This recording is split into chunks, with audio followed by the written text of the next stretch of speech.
طيب تعالوا يا شباب، الكثير يا شباب عمل إعلان لكأس العالم خارق، إعلان شاهدناه في يوم التأهل إلى كأس العالم، إعلان دقيقة ونص من المتعة والإثارة والألوان والمشاعر، لوكيشنات كثيرة. شو هذا؟ وصوتك كان يزين ذاك الإعلان. بس كيف بتعملوه؟ قبل ما يحكي الشيكس، هو مش في يوم التأهل، هو بعد جول كوريا الثاني قرر خلص خربان ينزل معلم. جد. شو هذا؟ اسمع كيف؟ صراحة، كيف انت يعني جبار، انت بتحكي جبار. جبار. والله هو جبار.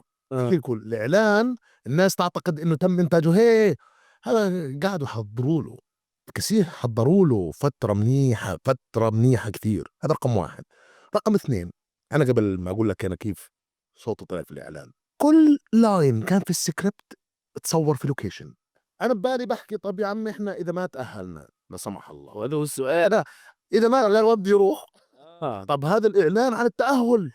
الجماعة ميقنين يقين تام كيف محمد يقطع رسميا. رسمي. هم رسميا قاموا بوضع سيناريو واحد: الأردن سيتأهل، الفيديو رح يطلع. طب لو ما بس تأهلت الأردن ما كان في ما كان في فيديو ثاني؟ ما في صراحة صدقا.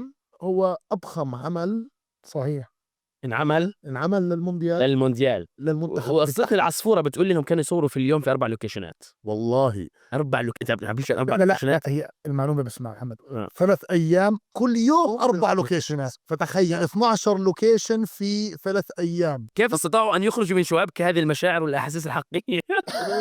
مستحيل، كانت لقطة مستحيلة. اسمع، بعد ما تأهل المنتخب انا كنت في حالة صدمة. المنتخب الفرنسي كان يلعب مع المنتخب الاسباني وانتصينا، اكلنا 5-1، قلبناها 5-4.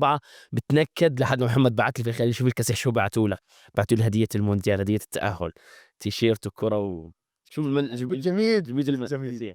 مع راضوني الكثير. لا هم على قولة محمد كمان رعب مطلق، يعني يا شو هذا؟